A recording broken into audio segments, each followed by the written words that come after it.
وبركاته. نحمده ونصلي ونسلم على رسوله الكريم اما بعد. آج کی تراویح میں ہم نے 12واں پارہ سورہ ہود کا بقیہ حصہ اور سورہ یوسف کی مکمل تلاوت سنی ہے۔ سورہ ہود سے متعلق ہم نے کل تفصیل سے سن لیا تھا،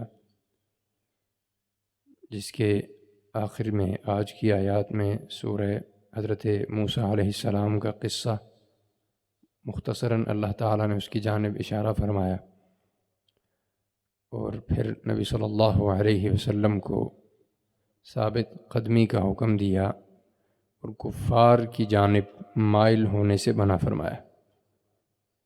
کہا وَلَا تَرْكَنُوا إِلَى الَّذِينَ ظَلَمُوا، آپ ان لوگوں کی طرف مائل مت ہوں جنہوں نے اپنی جانوں پر ظلم کر رکھا ہے۔ فَتَمَسَّكُمُ النَّارُ، پھر ان کو آگ چھوئے گی۔ وَمَا لَكُم مِّن دُونِ اللَّهِ مِنْ أَوْلِيَاءَ، پھر اللہ کے پاس ان کا اللہ کے علاوہ کوئی دوست بھی نہیں ہے۔ یعنی اس کے اندر صراحت کے ساتھ نبی صلی اللہ علیہ وسلم کو اس بات کی تلقین کی گئی، امت کو یہ تعلیم دی گئی کہ کفر جس قدر بھی معتدل ہو، ترقی یافتہ ہو، جس قدر بھی آئیڈیل دور کا حامل ہو، اس کے باوجود بھی اس کی جانب مائل ہونا اللہ تعالیٰ سے دشمنی ہے۔ اور اس کے بعد اللہ تعالیٰ نے فوری یہ آیت حکم دیا وَأَقِمِ الصَّلَاةَ، آپ نے اپنی نماز قائم کرنی ہے، اپنی عبادات پر توجہ دینی ہے، اپنے دین کا لحاظ کرنا ہے، ان لوگوں کی طرف مائل نہیں ہونا۔ مائل نہیں ہونے سے قطعی مطلب یہ نہیں ہے کہ ان سے کٹ کر ایک اپنی دنیا بسا لینی ہے۔ دنیا کے اندر رہنے کے لیے ان کے ساتھ تعلقات بہت ضروری ہیں، لیکن اس کا قطعی مطلب یہ نہیں کہ آپ نے ان کے روایات سے، ان کی تہذیب سے، ثقافت سے متاثر ہو کر اس کو اپنا لینا ہے یا اس کی جانب رخ کر لینا ہے اور دلی طور پر اس طرف مائل ہو جانا ہے۔ یہ درست نہیں ہے۔ اس آیات کی روشنی میں اور اس صورت کے واقعات کے تناظر میں اللہ تعالیٰ نے نبی صلی اللہ علیہ وسلم کو یہ حکم دیا۔ اس کے بعد سورہ یوسف ہے، حضرت یوسف علیہ السلام کے نام پر یہ سورت ہے۔ قرآن مجید میں اللہ تعالیٰ نے حضرت یوسف علیہ السلام کا قصہ اول تا آخر ایک ہی سورت کے اندر بیان کیا۔ اس کے علاوہ صرف 2 جگہوں پر حضرت یوسف علیہ السلام کا محض نام ذکر کیا گیا۔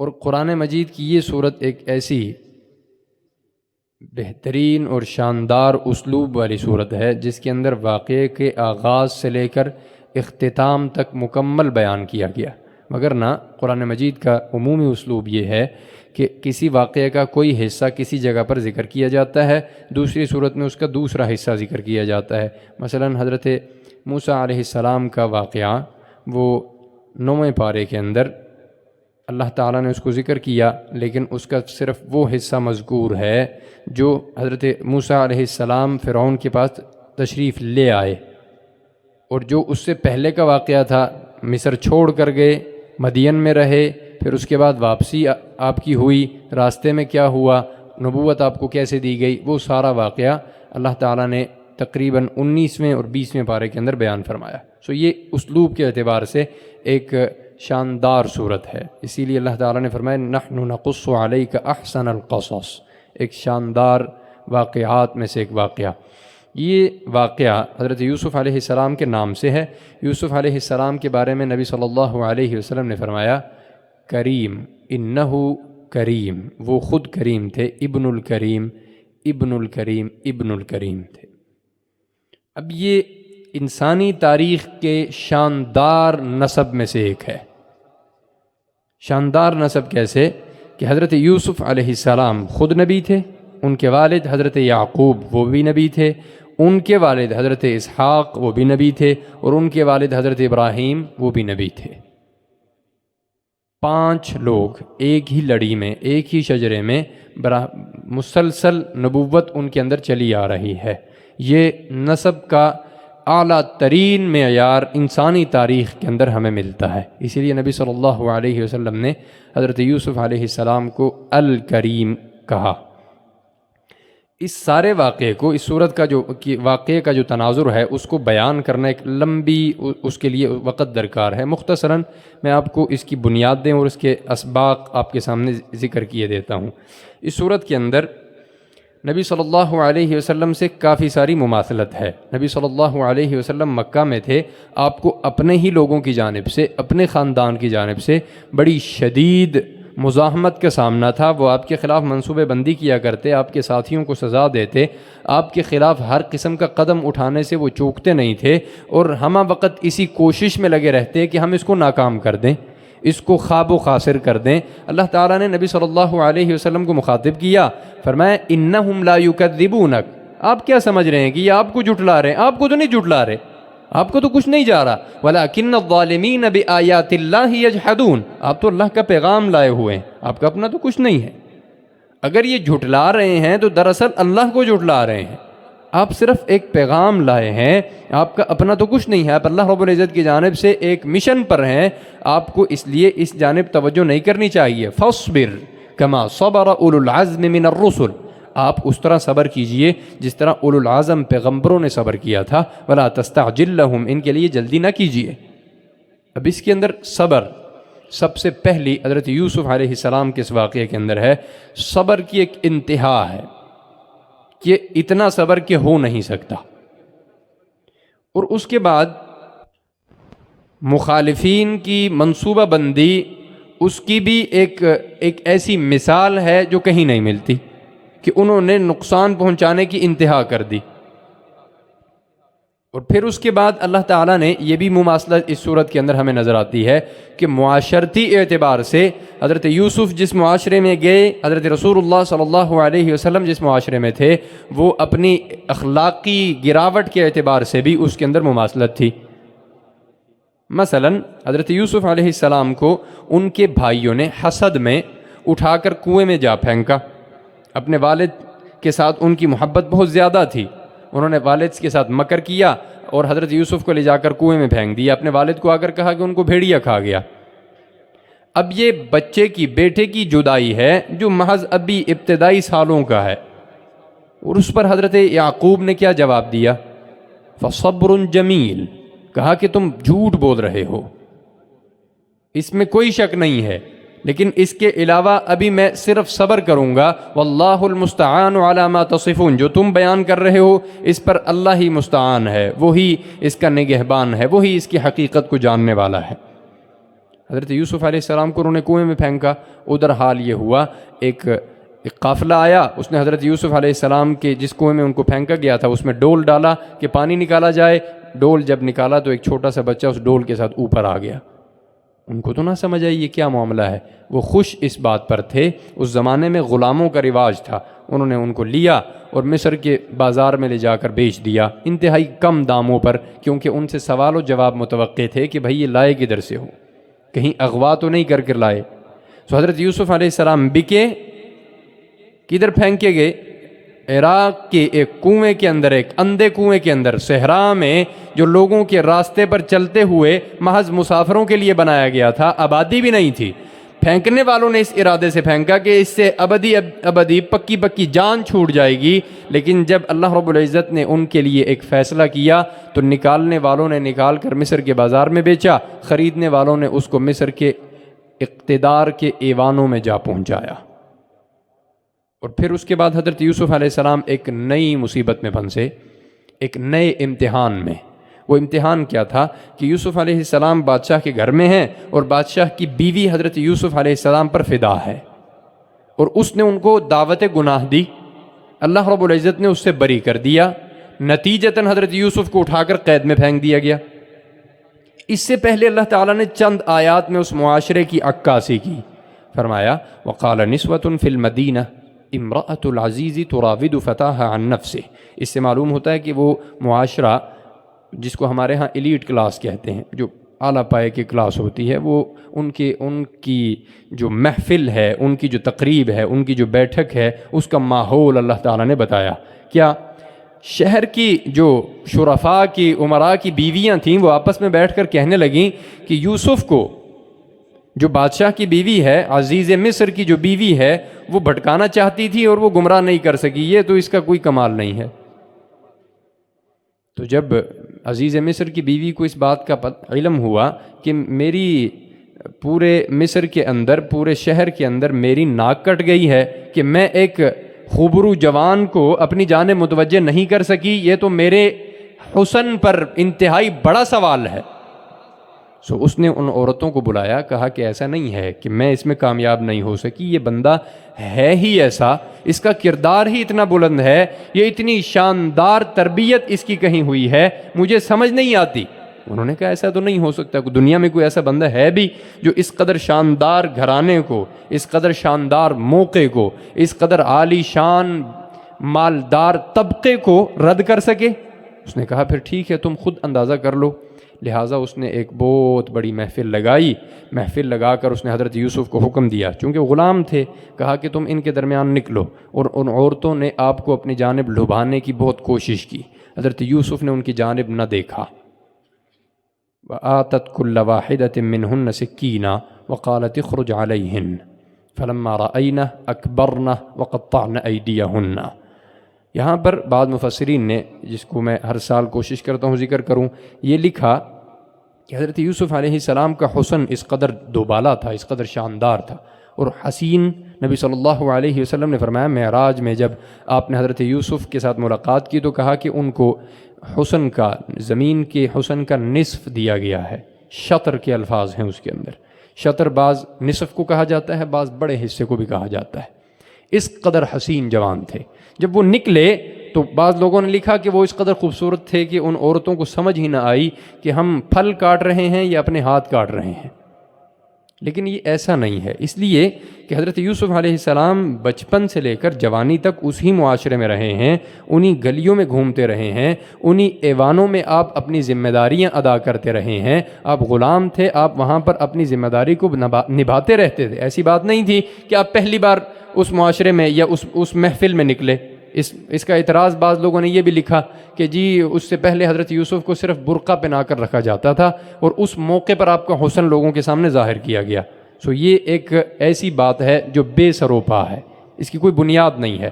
قرآن کا اپنا اسلوب یہ بتلاتا ہے کہ ان عورتوں نے انتہائی کوشش کی اپنی جانب لبھانے کے لیے۔ جب حضرت یوسف نے بالکل ان کی جانب توجہ نہ کی تو آخری حربہ انہوں نے یہ آزمایا، اپنے ہاتھ کاٹ لیے، جس طرح ہمارے ہاں یہ ناکام عاشق کیا کرتے ہیں، ہاتھ کاٹ کر لوگوں کو، اپنے محبوب کو دکھلاتے ہیں کہ جی دیکھو ہم تمہارے بغیر مر جائیں گے، جینے کا تمہارے بغیر سوال ہی پیدا نہیں ہوتا۔ اس طرح انہوں نے یہ آخری حربہ آزمایا، اور جب وہ بھی حربہ کامیاب نہ ہوا تو انہوں نے حضرت یوسف کے کردار کی گواہی کیسے دی؟ ما ھذا بشرا، یہ تو بندہ ہے ہی نہیں، یہ تو انسان ہی نہیں ہے، ان ھذا الا ملک کریم، یہ بہت باعزت فرشتوں میں سے ایک ہے۔ اور پھر انہوں نے ایک منصوبہ بنایا، حضرت یوسف کو جیل میں پھینک دیا۔ یوسف علیہ السلام کو جیل میں اللہ تعالیٰ نے ایسے ساتھی دیے جنہوں نے خواب دیکھا۔ اللہ تعالیٰ نے خواب کی تعبیر کا علم حضرت یوسف کو دیا تھا، انہوں نے تعبیر بتلائی، دونوں کی تعبیر درست ہو گئی۔ ایک تعبیر کے نتیجے میں بادشاہ کے محل میں چلا گیا، بادشاہ نے خواب دیکھا اور اس خواب کی تعبیر کسی کو علم نہیں تھی، اس کا کسی کو علم نہیں تھا۔ تو اس بندے نے جو خواب کی تعبیر کے نتیجے میں بادشاہ کے دربار میں پہنچا تھا، اس کو یاد آیا کہ ایک قید خانے میں ایک بزرگ تھا، وہ بڑا شاندار تعبیر کرنے والا تھا، لہٰذا وہ دوڑتا ہوا حضرت یوسف کے پاس گیا، بادشاہ کی تعبیر بتلائی، حضرت یوسف نے تعبیر سمجھائی، بادشاہ کے پاس جب گئے تو بادشاہ نے کہا کہ یہ تعبیر بتلانے والے کو میرے پاس لے کر آؤ۔ حضرت یوسف نے فرمایا کہ جاؤ، میں اس وقت تک یہاں سے نہیں جاؤں گا جب تک بادشاہ سے جا کے پوچھو وہ جو عورتیں تھیں، اب اس بات کا اس سے بھی تعلق ہے، وہ عورتیں جو تھیں، ما بال النسوۃ اللاتی قطعن ایدیہن، ان عورتوں کا معاملہ کیا تھا جن عورتوں نے اپنے ہاتھ کاٹے تھے۔ معلوم یہ ہوا کہ انہوں نے پوری منصوبہ بندی کے ساتھ ہاتھ کاٹے تھے، ایسا نہیں ہے کہ حیرت میں خود بخود ہاتھ کٹ گئے۔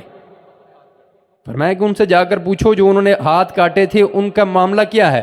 ان ربی بکیدہن علیم، اللہ تعالیٰ ان کے منصوبے کو خوب جاننے والا ہے، انہوں نے ایک منصوبہ بنایا کہ آخر ہم اس طرح اس کو اپنی جانب متوجہ کریں گے. میں متوجہ نہیں ہوا اور تم نے مجھے اٹھا کر یہاں پر پھینک دیا, جا کر پوچھ کر آؤ.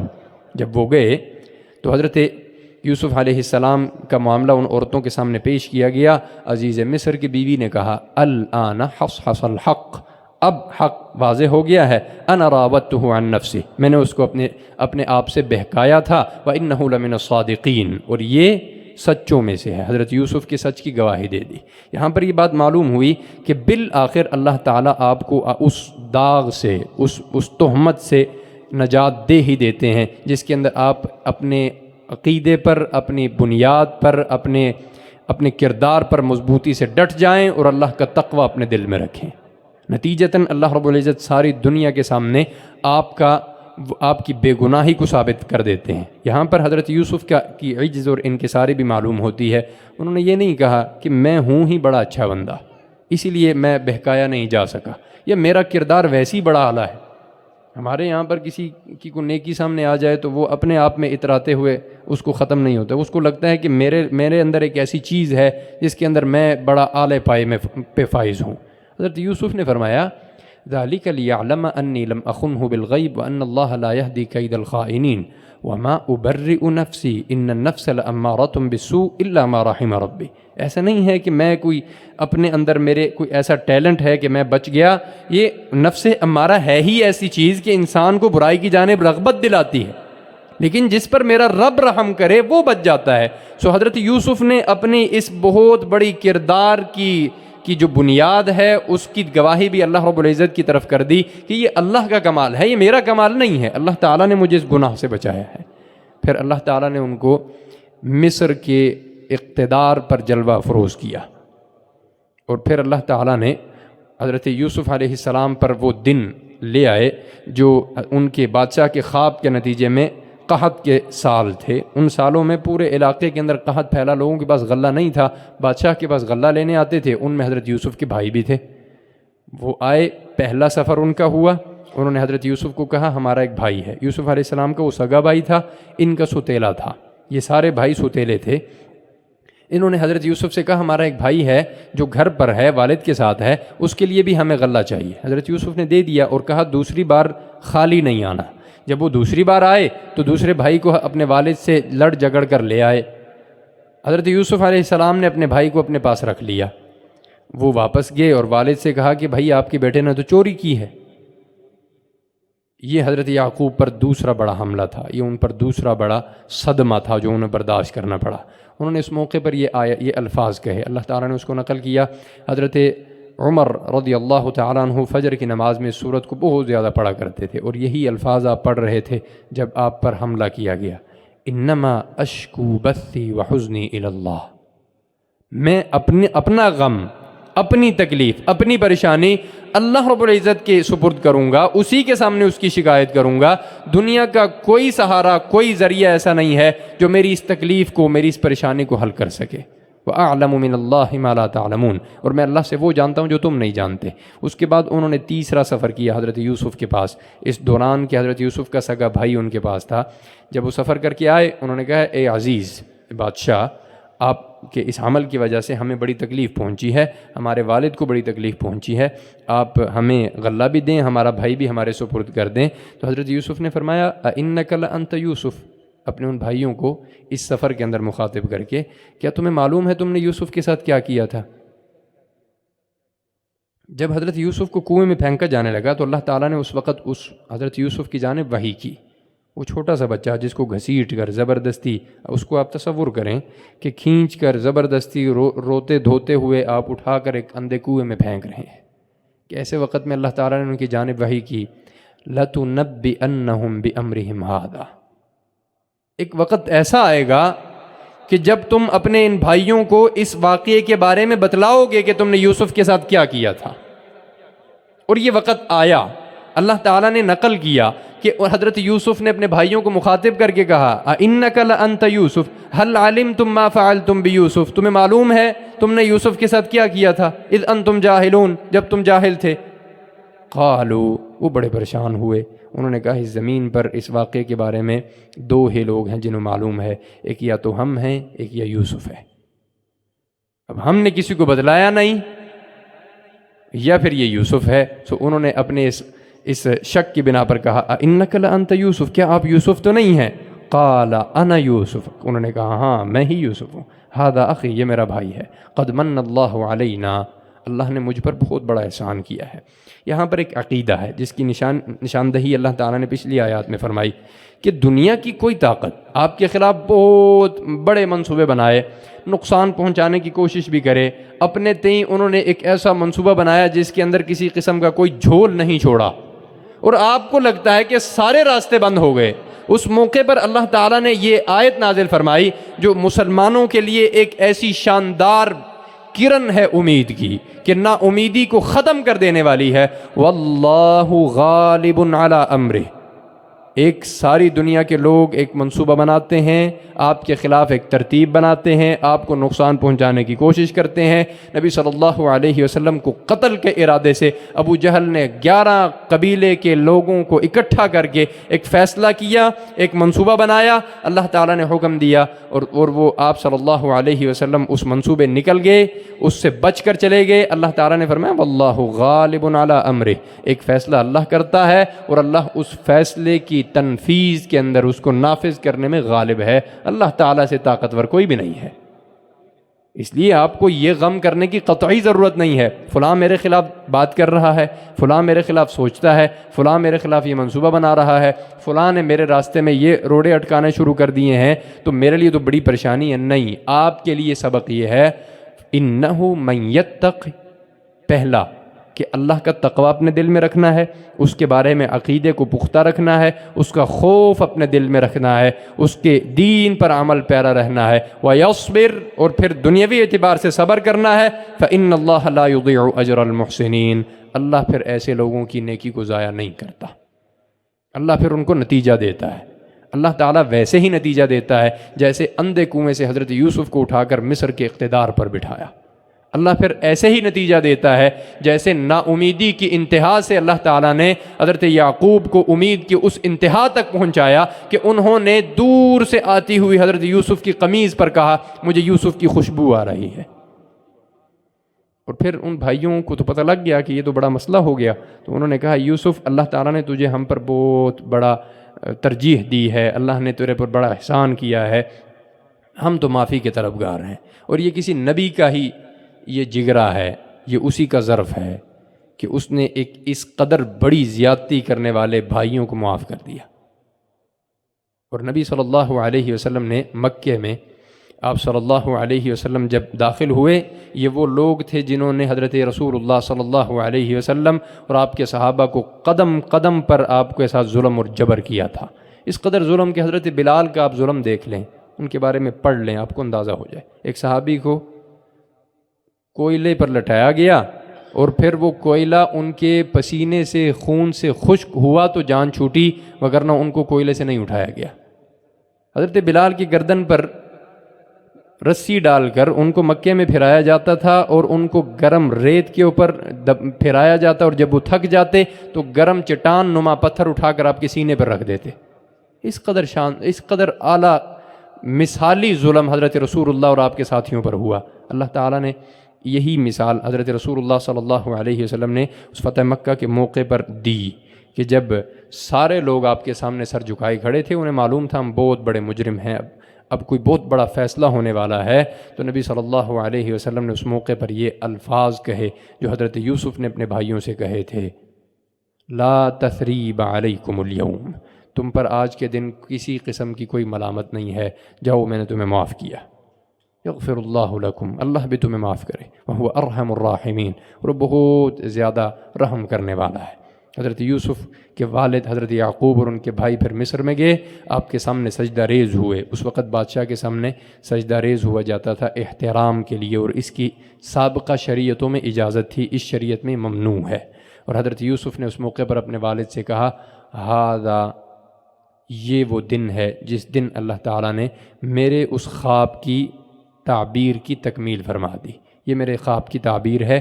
شروع میں حضرت یوسف نے خواب دیکھا کہ 11 ستارے، ایک سورج اور چاند ان کے سامنے سجدہ ریز ہیں، یہ 11 بھائی اور ان کے والدین ان کے سامنے سجدہ ریز ہوئے، یہ تعبیر مکمل ہوئی۔ حضرت یوسف اس کے بعد بھی کبھی بھی اپنے غرور اور تکبر میں نہیں آئے۔ یہ ہمارے لیے سبق ہے۔ اللہ تعالیٰ اگر آپ کو برتری دے دے، ترجیح دے دے، پھر آخر آپ کو کامیاب فرما دے، تو دعا یہ مانگتے رہنا چاہیے، توفنی مسلمہ، یا اللہ تو نے شاندار مجھے عروج دیا ہے، شاندار ترجیح دی ہے، شاندار کامیابی دی ہے، ایک امید کی اعلیٰ ترین مثال بنایا ہے۔ اللہ تعالیٰ اسی طرح مجھے مسلمان زندہ رکھنا، توفنی مسلمہ، موت بھی اسلام کی حالت میں دینا، والحقنی بالصالحین، اور ہمیں نیک لوگوں کے ساتھ ملانا، برے لوگوں کے ساتھ میرا انجام مت کرنا۔ دعا ہے کہ اللہ تعالیٰ مجھے اور آپ کو حضرت یوسف علیہ السلام کی زندگی کے ان تمام اسباق سے مستفید ہوتے رہنے کی توفیق عطا فرمائے، اور اس کو اپنی زندگی کے لیے مشعل راہ بنانے کی توفیق عطا فرمائے۔ اور آخر میں میری آپ کو یہ نصیحت ہے کہ حضرت یوسف علیہ السلام کے اس قصے کو، اس واقعے کو قرآن مجید کی تلاوت کے ساتھ، اس کو ترجمے کے ساتھ لازمی پڑھتے رہا کیجئے۔ جب بھی آپ کسی پریشانی کا شکار ہوں، یہ صورت آپ کے لیے ایک بہت بڑی امید کا سبب ہے۔ اللہ تعالیٰ مجھے اور آپ کو بات سننے، سمجھنے اور اس پر عمل کی توفیق عطا فرمائے۔ وآخر دعوانا ان الحمد للہ رب العالمین۔ اللہ وبرکاتہ۔ نحمده ونصلي ونسلم على رسوله الكريم، اما بعد۔ آج کی تراویح میں ہم نے